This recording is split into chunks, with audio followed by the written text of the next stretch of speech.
twali tumubaze jjajja yali wapi nze nkubuulira wapi era singa teyaddayo mangu ku drawing board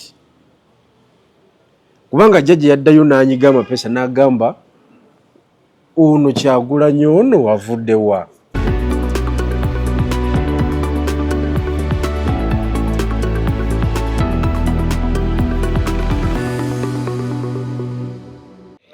mukwano gwaffe ali gy'oli nkulamusizza nnyo nnyini ddala muliyo omutya nno tulemerwa okubabuuzaako kubanga abamu eno buba bukya ng'eri buziba wala ng'eno bukya kale okubuuza siibye otya nno wasuzeeyo otya nno muliyo mutya bituzibuwalira nje tumanyi nti gyemuli ole kutuwagira kubanga oba katubulaba kasita otusa ku mukutu guno ka like ka view ka subscribe tuba tutambulira ddala bulungi. Tuli wano tugabana ensonga zaffe ennene mu Uganda omukutu gwaffe gwa the inside out ate nga banaffe aba Biva organic natural health products batuyamba okutogera nti kale mugira mukola Biva organic tubagala nnyo nnyini ddala uliza Dr. Richard Senjobe ng'asomesa ku ndwadde ez'enjawulo emmere endya n'ebirala ojja kuba ofundira ddala ekyokukola bamanyi bye mwagala bamanyi bye mulya ne bye mulowooza bwe bakulabula nti kino kikendeeze baba bategeeza ekyo kutaasa bulamu bwe bagaa nti kino kirye nti ekyo nga sikyagala oluusi oyinza okuba nga tokyala naye nga tekikuyamba. The Inside Out ne Sir Simon Muyanga Lutaaya ndine General Moses Bigirwa mukwano gwammwe omulimu gwange gunkanya ne bannabyabufuzi bano kubajjukizanga ebyayita naye njagala tunyume ne General Bigirwa sabe nti abe mukakka mutwandigidde ku nsonga zino kubanga banaffe batugaa nti nedda ate ensonga ebiri mu kooti n'ebiri ewala waliwo ebituukanga ne mu kooti n'eno tetukyasobola bisiriikirira kale tujja kunyume ne John Moses Bigirwa leero mu dakika zino tulabe kye tutuukako. Ssebo nsanyusa okukulaba nange nsanyusa okusanga ssebo bimugyebale bimo tugezaako Katonda gy'aba tusobosezza okukola kyatanaba tusobozesa era tugireka abalala ne bagikola naye nga kitusinga okwebaza nti ekirabo eky'obulamu akyakituwadde tubibalamu ku taito zino ebbiri political analyst ne politician which one fits you well? Yamwe a politician yamwe leader yamwe politician yamwe general kati analyzing politics that is it's just a by the way it's going extra mile. So you are a politician. So politician does not require whether you muwangula oba ogwats politician politician to measuring ila ku success. Okay. Yes. Bampimira ku biruwa. Amanyi wewayo kunsomesa. Ekimu kyosiza okukola. Kwe kudde omusajja omusomesa owa diguli okuva e Makerere. Anti osomesa ki? Ne weefuula nsomesa. Si kwefuula osomesa ki? Nakyo kikulu in life. What do you teach? Fete tugamba nti osomesa tugamba nti musomesa. I am a teacher. Do you doubt that? You a teacher naye ng'ojja kusomesa abaana ba primary. Me, you host a political scientist at a bachelor's level. Lwaki ogamba si kusomesa? Because me nasoma theories ez'enjawulo, classical theories, classical thoughts. Okiwulidde? Ez'abo obwongo obunene. Okiwulidde? So saagala ogambe nti weewuunya gwe omusomesa. Politician yenna abeeranga lawyer. In fact abeera above a lawyer because so you said classical thoughts and classical theories. Okay. What? Jimbadde kugamba nti politician abeeranga lawyer ate amusingako olw'ensonga nti balawyer be bakola ate bapolitician be babikola ki be babisetinga. Instruments ezikola mu mateeka they are enacted by politicians. Kakati ye field ye malayo genda mpola mpola. General Yoweri Kaguta Museveni some 5 years ago yagamba nti temufa ku opposition, don't have headache. By 2026 kyonja kuba nkimaze. Ujukira nga oli ku statement ye waliwo nupu buno nayisumbusa n'ebirala. I want to remind you about that statement and to confirm the Museveni opposition agimaze. You No. doubt?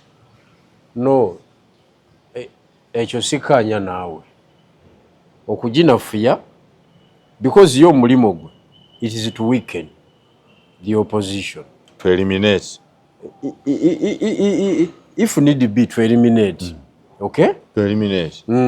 ogwo gwe mulimo gwe, naye kiringa lutalo lwa Katonda na sitaani ngeza bugeza nalo lwa buli lunaku sitaani naye tassa mukono ninga Katonda amaanyi agayina naye nakati ebirimu gya sitaani gigenda mu maaso ninga Katonda amulaba.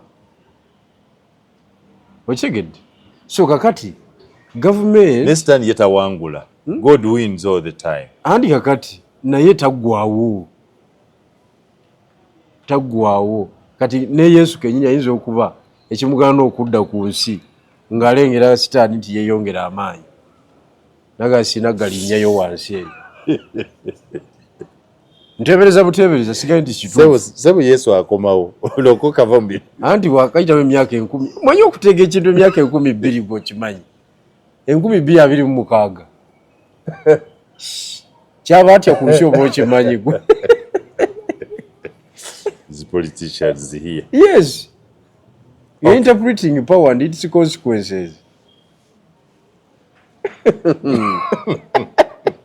So lemagamba mbujajja opposition yakola prediction nti by because yakola statement eyo yali alayira ekololo.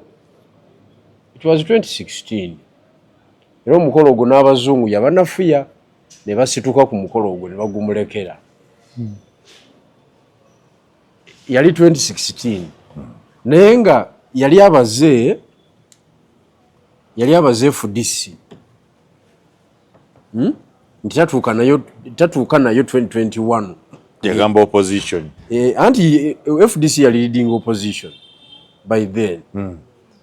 Kati mu 2017 wamajingawo omusambi omupya jaja gwatabala Gwoleta. okiwulidde. Kati omusambi oyo gomanyi ebibalo bya jjajja bye yatataganya in fact yaddayo ku drawing board na planninga bupya nga namwolo mwefudde abapulana nawe wefudde pulana twali tumumaze jjajja yali awe wapi nze nkubuulira era singa teyaddayo mangu ku drawing board kubanga jjajja yaddayo n'anyiga amapesa n'agamba ono Kyagulanyi ono avuddewa tajidde mu by-election bani abamwetoolodde tibe bayaaya abalinga ne Haji Sebaggala n'atunuulira amannya n'agamba Bakalampenge wapi Bakalampenge bakutulidde eno era yatukuba omu ku omu. Kalampenge gani Gomanyi nze jjajja we mwera credit we wamu fwe kutulumba mu kibiina kyaffe n'atukubirayo ati bamugamba namuwera ranka awo namanya nti musajja mulwanyi ebya serious bamugamba nanti master plan Lubega Mukaga ate waliwo akasoga wano ejjano Bigirwa gani uyo kati ye takola bw'ati ate ye teyakola bw'atyo kati gwe civilian gwokola bw'otyo kati ye agamba bugambi ono simwagala ono mukaaku simwagala yali amumanyi batoka kugenda omubira Sula Kidandala simwagala Kakande wabweru ani omulala Bigirwa kali wano kafulume ani omulala ani awo n'agattagatta naga abafulume kati ne bamuleka mu center namuwa abasambi abapya namuwa abasambi abapya eno ye tiimu jazze nayo n'agijjawo gikube enfulume asigale n'abapya abange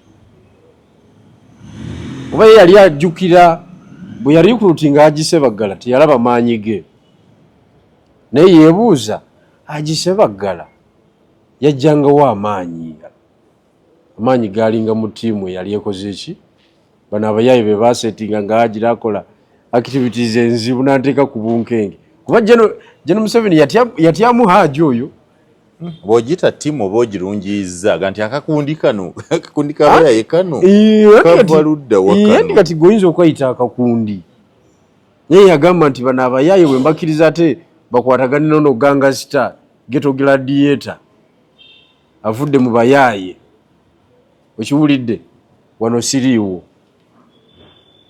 era kye yakola ng'agamba yasooka yatuuza olukiiko olwa seeke olwo tuvudde ekyadonda tutambudde yatuuza olukiiko lwa seeke Nankanyi n'amugamba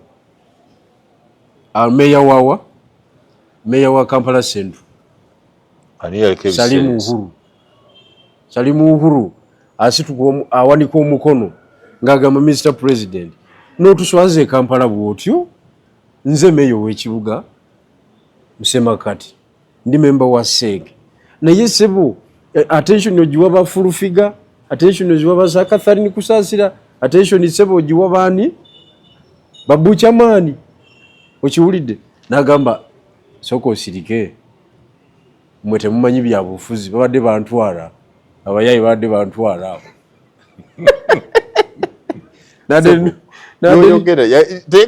yagamba these young people the hooligans here you need to understand their needs kirungi babadde bantwala okitegedde ngomanyi kyekitegeeza jjajja okubanga presidential assistants yaddukira mu Catherine Kusaasira ebintu byali birungi Buchaman oyinza omuwa obwa presidential advisor ng'oli president eba wansi ki ebintu byali bigayegaye gwe obita byakusaaga inside out ne Moses Bigirwa kati ye jjajja we muwera credit yawo yabalembeera nti kati yabayaaye ba Simon musoke mudde wali n'abawuliza abasibi b'amataayi dijje mutaayi zina kati byabayaayi era abayaayi n'abawa ebikola ebivumu ne biyingira field Buchaman n'avuma Viva organic ni ono Catherine Kusaasira n'abazira ndi cruiser ziri ez'amaanyi kati those are politicians okitegedde ye category mwengwa obala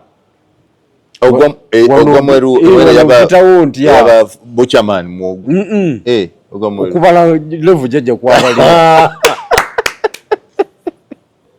obala sikulimba kyogamba so jajja lema kulowooza nti yagamba mu njajji malawo biyabala yes HFDC kyayiika because after 2026 ne tutandika okulaba ebituli mu FDC ne batandika okwekuba ne batandika okwerangira milioni 3 milioni 4 mwazifuna mutya campaign mwagikola mutya okiwulidde kakati mweye embeera FDC wenjogera nina ababaka 9 omanyi kitegeeza okuga nti FDC mwe wali nti ina ababaka 9 naye obadde ki mwe nali okuba mupira yu mwenda go okuba ekikojagazaawa kwata mwawo kati so lwaki saagala kukkiriza nti oli mu planning level emu ne mwami Museveni you'd have achieved equal results watembeya omuntu wo kisanja kimu n'ekyobute wamutembeya n'ogwa naye kubanga walowooza nti bwe yabala bwati nawe nojja obala Museveni oleeta Kyagulanyi nozi obala so nawe nti wabala kyali kimuyikidde bagenda okuwunzika twabala netumukuba esasi mu kigere n'awenyera twamukuba esasi mu kigere n'awenyera yawenyera kyabo gavumenti yawenyerako eno anti gwe engeri gy'otagiriimu tomanya lwewenyedde tomanya lwetambula bulungi ndi wakuba gavumenti ya Museveni newenyera yawenyera gumanyi kye kitegeeza okubanga Central Region togirina netugimutwalako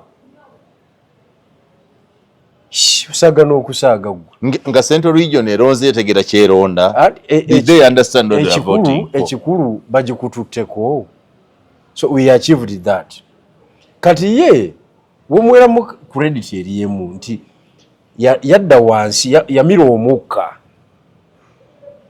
ng'omusambi w'omupiira midfielder bw'anaagukwata tiimu eyagala goolo kati waliwo goolo Arsenal gye yakuba ku lasting etwala ekikopo oba yali esamba West Ham eso goolo eyo omuvuka Trossard gwe twakafulumye yakola ki yagiteeba yali nzibu nnyo naye credit olina okugiwa midfielder gwe bayita Martin Odegaard yakwata omupiira mu boxi n'amira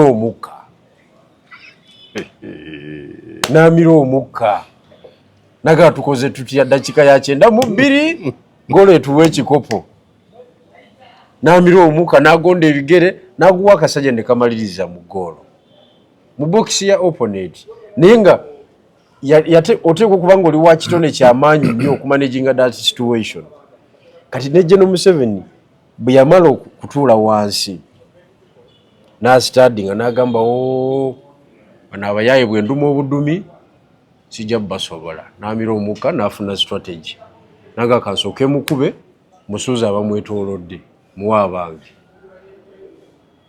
natushooting omukku omu kumutwe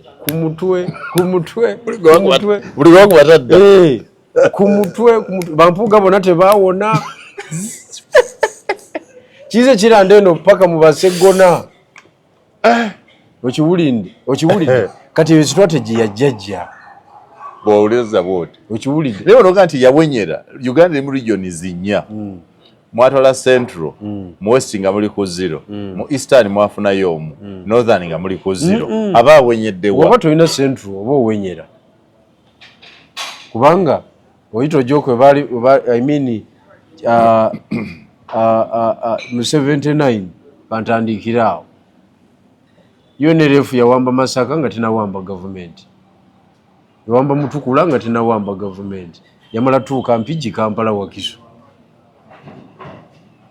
Amini nakola ati agate wali mulimu okiwulidde the same applies to 1985 asajja batula kwa Choli in eggulu ne bagamba tugende Kampala tuwambe tebagamba tugende Kitugumu obe Karamoja obe Mbarara obe Erira Milton Obote we yali ava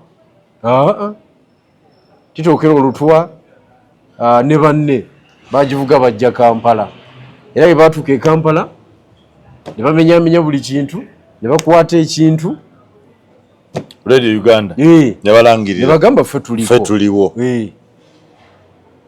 kati so gavumenti ogifiiringa otuuse Kampala bwe kikyalina kati sure so kali mwe mwawamba sento ne mutwala ki anti kakati waliwo environment yakyukamu akati but any government tebera comfortable nga teina Central Region kivuna sente General Museveni za powaringa politics wa Kampala n'emirirano si za powaringa mu bitundu ebirala kubanga ekitone ennyo buli ghetto youth owe Kampala yakunumba n'emitwalo 3 kwana nkalulu ke tubaddemu really ate ghetto youth owe Kamuli n'omutwalo tegwatuuka because is very far ninga jali oyina ghetto e Kamuli ebintu ekirunda Faruku yabicreatinga mbageze president agamba ghetto be Kamuli kubira mu bantu and so there was ghetto kirunda Faruku agambye bali mu ghetto because it was the constituency now eyali emergence nga determining factor. Kwani addako kati jjajja n'ayiwayo ki yayiwayo emirundi ebiri mukono gw'ekyuma n'oguweweera n'ogw'ekyuma gwaliyo akalubali mulya gumanye abaafa usagana okusaaga. So jjajja ebyo byonna ayina resources nyingi at his disposal ezimuyamba okumanipulatinga si resources nedda si resources magezi anti kakati si resources n'amagezi it is a resource.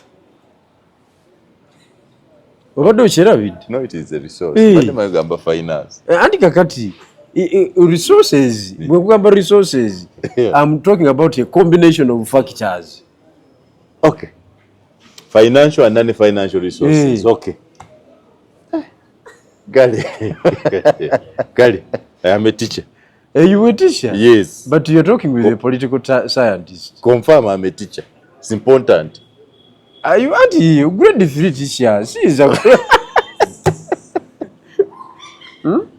Sebo. Nze nkujjeko obusomesa bwo. Okay.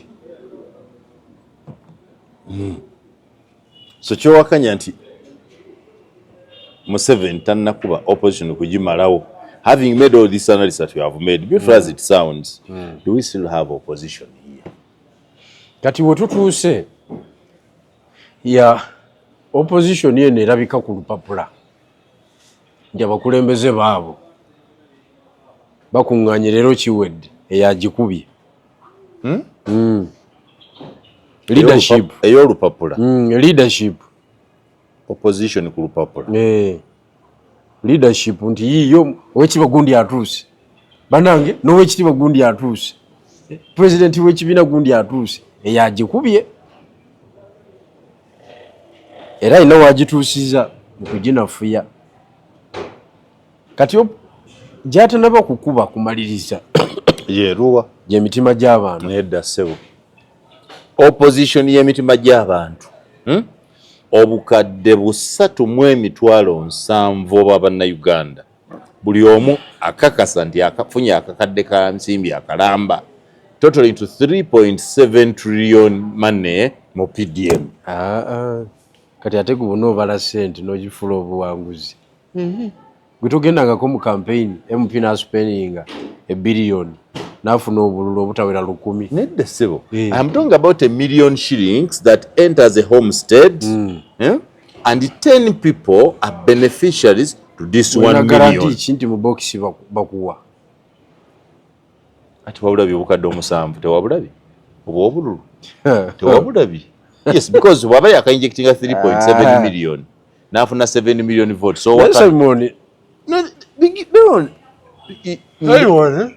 Njogera, I am debating with classical thoughts and classical theories with the political scientists who interpret power and its consequences. Kati don't wala mulaini ya bululu. Byobululu tubireke. Bizibu nnyo. Byobululu bireke. Okay, can you confirm statistics that Museveni has so far given out 3.7 trillion shillings to Ugandans? Zinza n'okuba zisukkamu. Very good.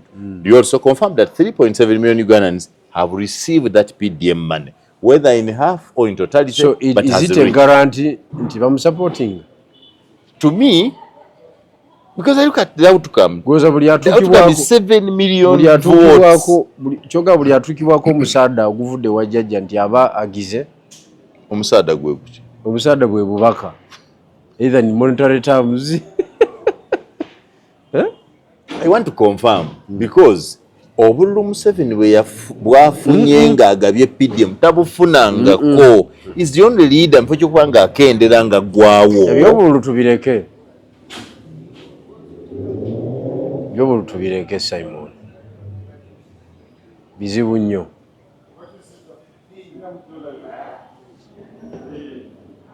So opposition yagimaze, opposition tannagimala. Tannagimala. Ani asigadde? Amanaginze bakiyita circumstantial what? Kugamba ataddewo embeera emukoleramu ekyo ekiseera. Short term results azifunye, but in the long run kikomawo nga kiva luddawa.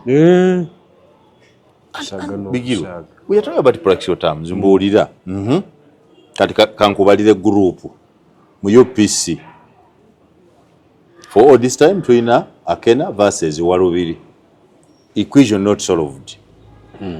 Let us go to FDC. PFF versus ANT versus FDC versus Uganda Federal Alliance ebyavaamu. Disgruntled, dismantled, scattered. Tugende ku NUP today. Oyaga toyagala isi NUP, wano DF, wano spread people, Segona wuwe, Puga wuwe, Bamukaku bibye, nebirala. Nebigirwa nkomutwalidde. Jangu Common Man's Party, if you're talking about the newest parties, Bigirwa bibye, ne Munyagwa bibye. You can't even add the two and think that the two can create a formidable force. Rale Munyagwa jakuba, Bigirwa sola jikuba. Tosobola. Chali kibaddewo. Tosobola Bigirwa. Bigirwa. Kani Munyagwa hold a rally you hold. Tugende Kamuli jjajja okutongoza. Era ng'ojjeko rally yali Kamuli wamuyitako ngo gatherings. Dagawa dala wali rally yali nene nga ya Common Man's Party. Based on that people came because of that Common Man's Party nga pale bali Lusinia. Lwanga n'omukyere yagala okunafuya. Isiko no Lusinia lwe mwagamba wale mwagabula kupirawo. Ng'ojjego mwakolanga mukola launch just to demonstrate.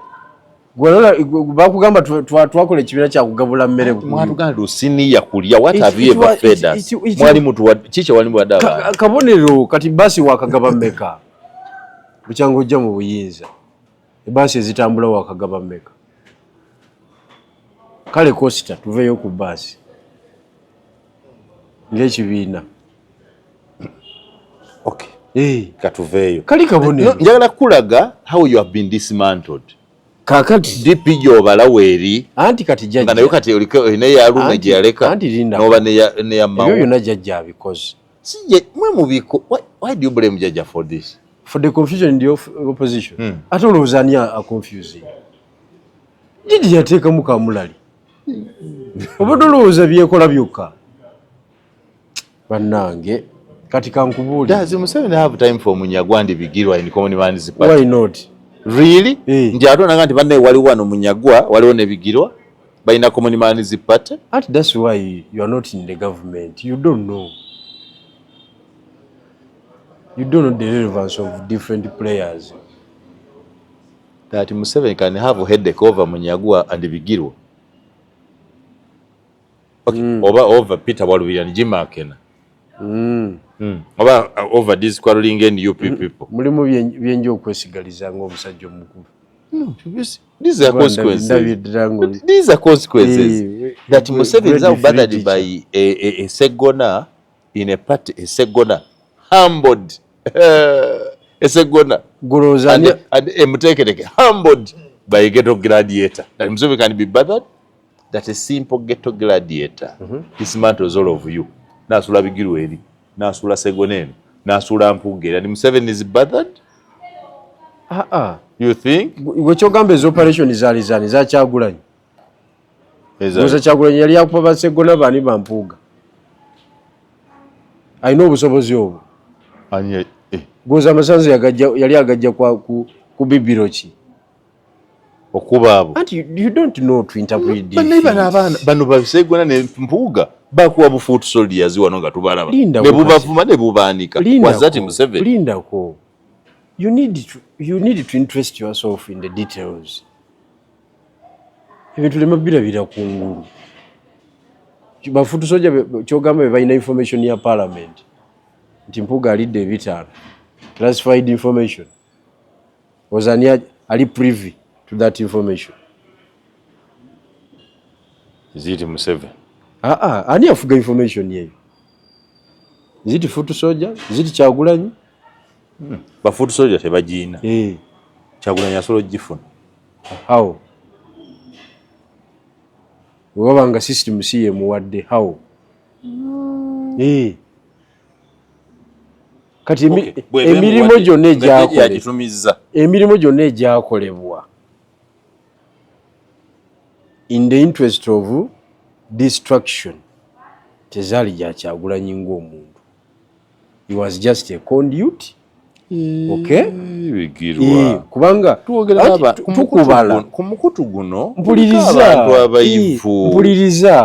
who benefited.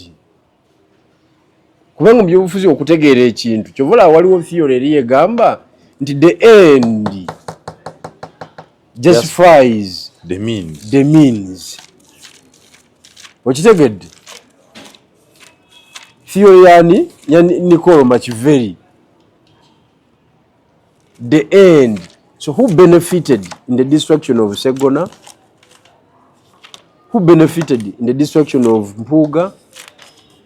Who benefited in the destruction of other colleagues? So, olupapula luno ndaga Museveni wa benefiting mu kugwa kwa Segona n'Empuga. Oyagala mmale kiwandiika si noopu eyagala creating space for their people. Oyagala ekyo nkiteeke ku lupapula for you to understand it.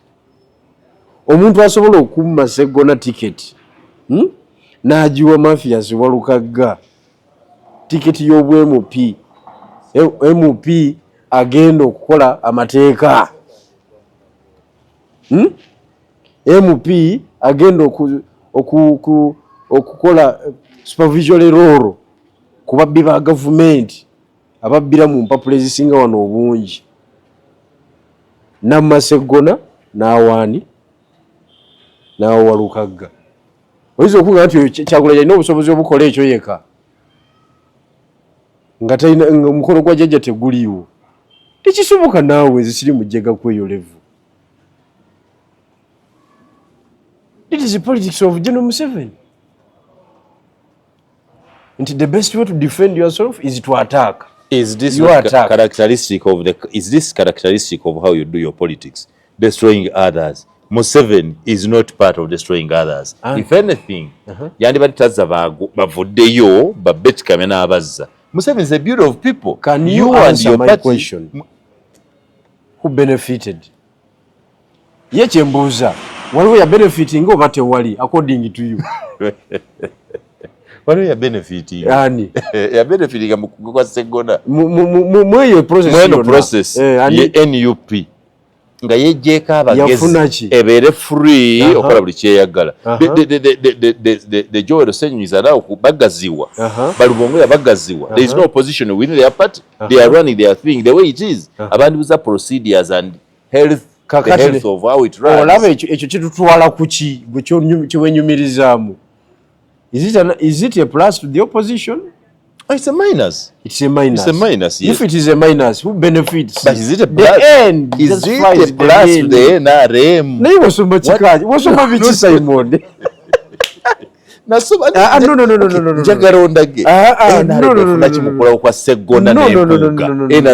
I want to know. Amasomero ge wagendamu. I want to know, Simon. Blaz. I am telling you. Because you don't understand the hidden message. Kati waliwo ekibuuzo kye baatubuuza muki? International relation. International organizations come and go. International organizations are here to stay. Ndabanga we bakikubuuza kikulema okutegeera. International organizations come and go. Yes. And go. Yes. Then you say international organizations are here to stay. Discuss the validity of the above statement. Wali wadogu kubiye kumuti. No, because this is an oxymoron. Yeah? You cannot say you have come to stay and then you say you come and go. What good? Because the other chikulemiye. The other is the opposite of the mukunta wanya. Kyovula buli mukunta wayo bye nkugambi. Nkugambi according to your understanding. Ani ya benefiting mu confusion eyagwa mu noob. Gwe oganti NRM. Yes. Nenjagala kubuuza is NRM short of numbers? ndiogwa kwa Segona n'empuga abantu babiri bwe bagwa namba zayo reducing. They already covered with that. NRM teyagala ba intellectuals to form a serious formidable force.